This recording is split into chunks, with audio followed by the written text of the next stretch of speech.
guys, welcome back. And today, where is it? Oh yeah, I found it. And today we're gonna be reading the Holler. And I put my bookmark there. I still remember. So we're gonna read chapters 19 to 21. So let's get started. And I'm just gonna tell you how many chapters there are in total. There should be about 66. Oh no, that's sad.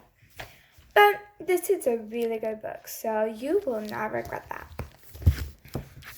Chapter 19, Understone Funds. Let's see what happens.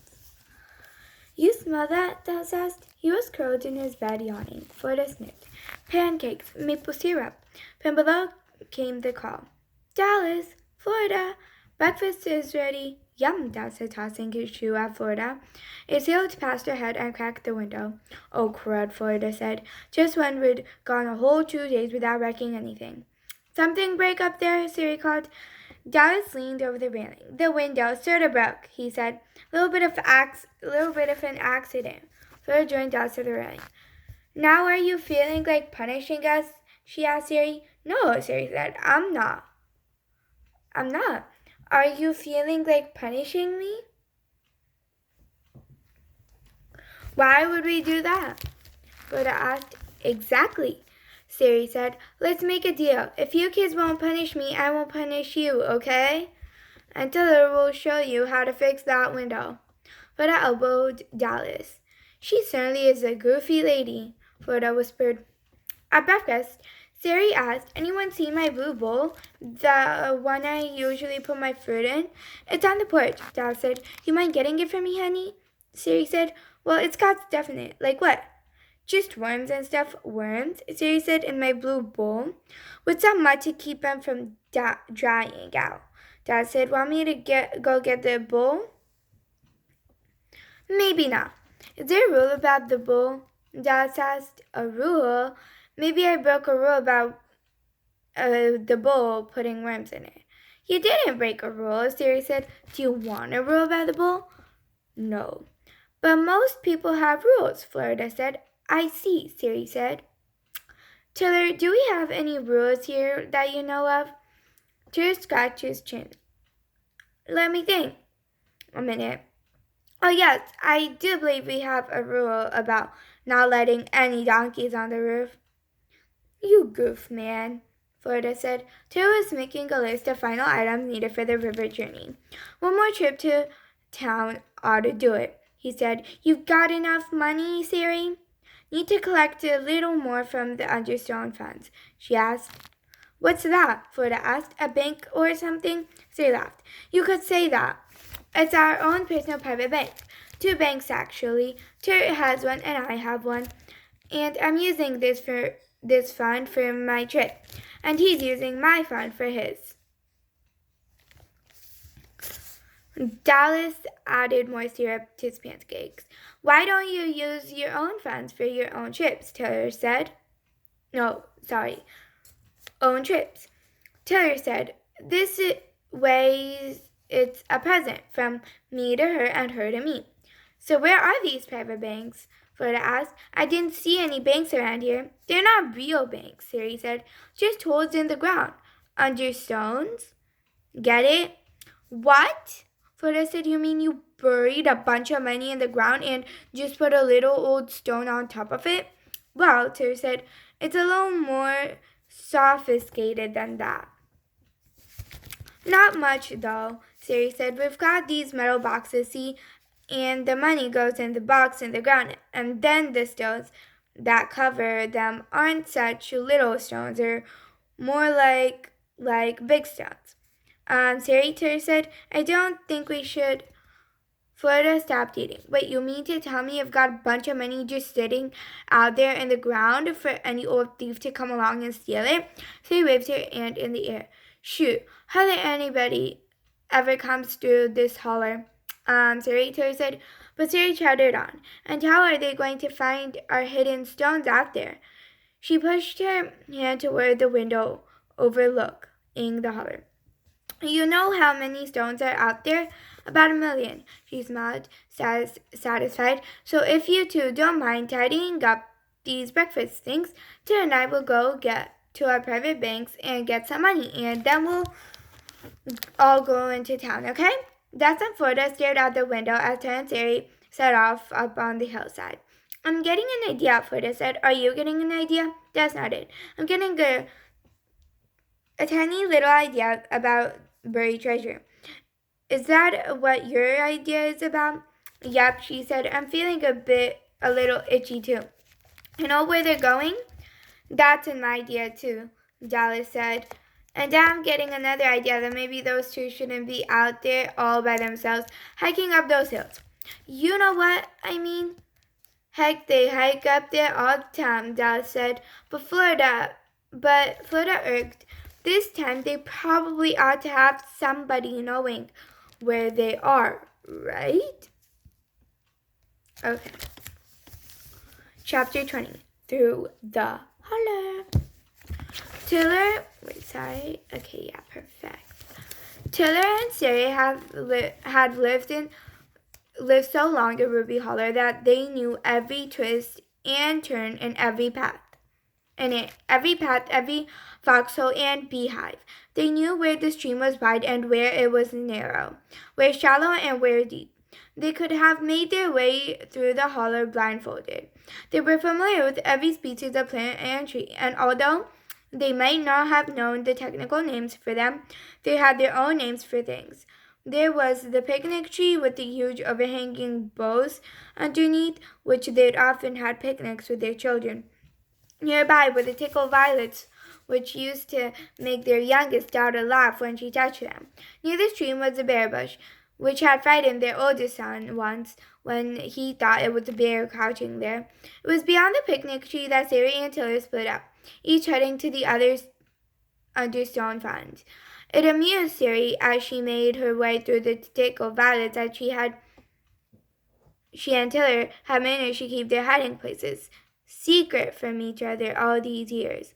Only recently, on Tiller's 60th birthday, had she given him a map to her understone fund so that he could use it for whatever he wanted.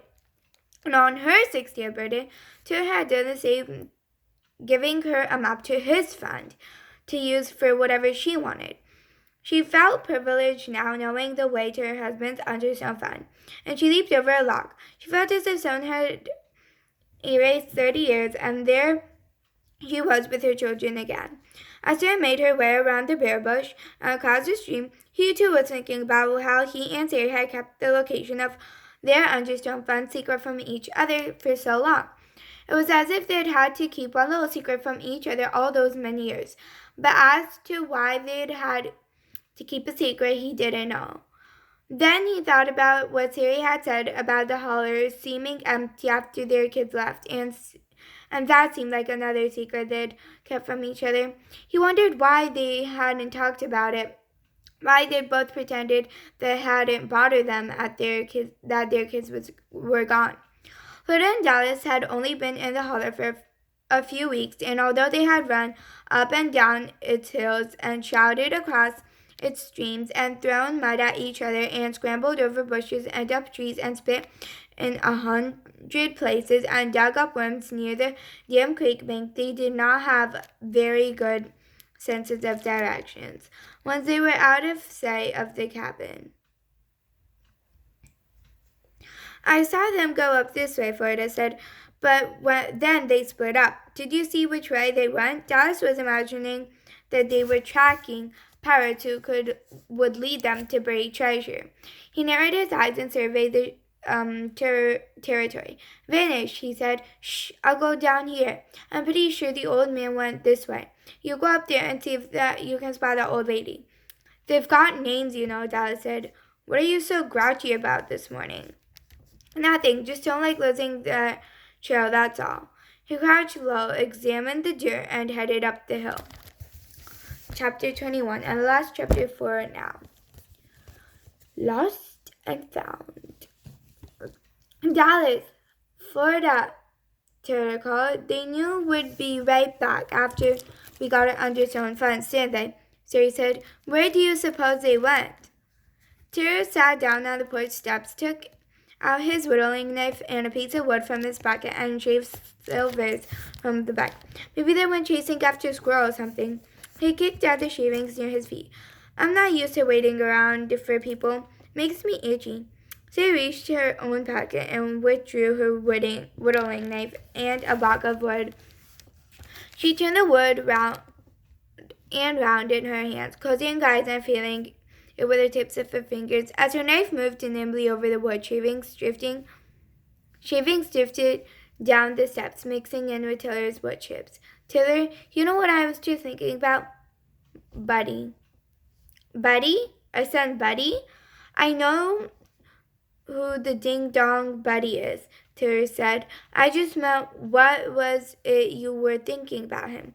Remember when he was, around 12 and he decided he was an orphan? Remember that summer he just up and decided he had accidentally landed in this family and that really he was an orphan? And didn't he go live in the barn for a while? Terry said.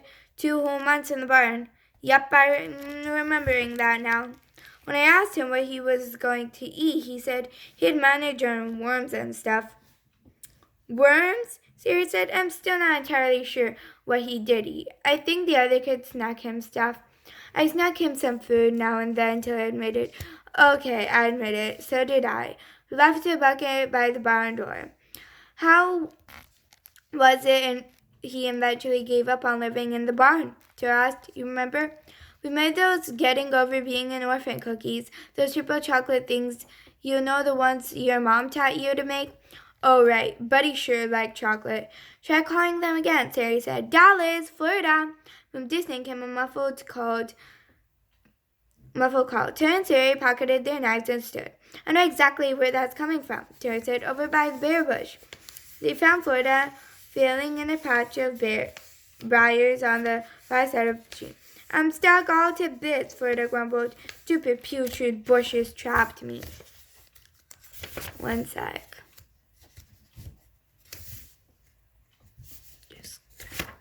Okay. By the time they untangled her, they heard Dallas calling from the opposite hillside, beyond the tickle violets and picnic tree. Help! Bees! Help! Uh-oh, Siri said. Guess we know where he is.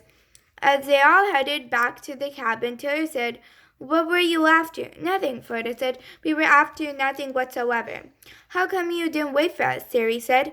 We said we'd be right back, didn't we? Dallas was still swatting at the air, waving away bees that had long since vanished. We were just worried, Florida said. Weren't we, Dallas? We were just worried maybe you'd get lost or hurt out there. Lost, Siri said. Us? Not very likely. We know this place inside and out, backwards and forwards, up and down. But it was nice of you to think of us, Siri said. We aren't used to anybody worrying about what happens to us old codgers. Jan and Siri sat on porch swing. In the distance, Dallas and Florida were digging along the creek bank. We shouldn't have mentioned our underground friends in front of those kids, Taylor said. Why not? Taylor rubbed his jaw. Just don't think it's a good idea. Those kids knowing we've got money buried out there. You're not saying they'd steal it, are you? Don't exactly know what I'm saying. Just think it's a little too much temptation for kids who have so little. Dallas dug in the muddy creek bank. You almost got us in a lot of trouble, Florida. I did not. What are you talking about? Dallas pulled a long red worm from the soil. That idea of yours to follow them and find out where their money was? That wasn't my idea. That was your idea, Florida said. Was not, was too. Florida tossed a muddy stone at Dallas. I was just concerned about their safety, that's all. Me too, Dallas said, flinging his worm at her. Cut that out, Florida cupped the worm and set it back on the mud. How much money do you think we've got out there? Do you think they've got it there? No idea. Probably a bazillion dollars. Florida wadded out into the water, stepping from stone to stone across the creek. She thought about touching the Hopper's money and how mad Mr. Hopper had been, and how mad she got when Mr. Hopper pulled the jar of quarters away from Daz and yelled at him. She thought about how she'd grab that jar and smash it and all those quarters and bits of glass went shooting across the floor. Flora stepped across the stones in the creek and said, Daz, money is trouble. I don't want to know where their money is. I never, ever want to know where it is. Hey, Dad said, I've got an idea. Let's bury our money. Well, what, like under stone? See, you mean? Yeah, it'd be so cool. Like buried treasure. Our own buried treasure. But we're leaving pretty soon, aren't we? Sure, Dad said, but meantime, let's bury the money, okay? Whatever you say, Bossy Dallas. And in the next video, we're going to continue with the book.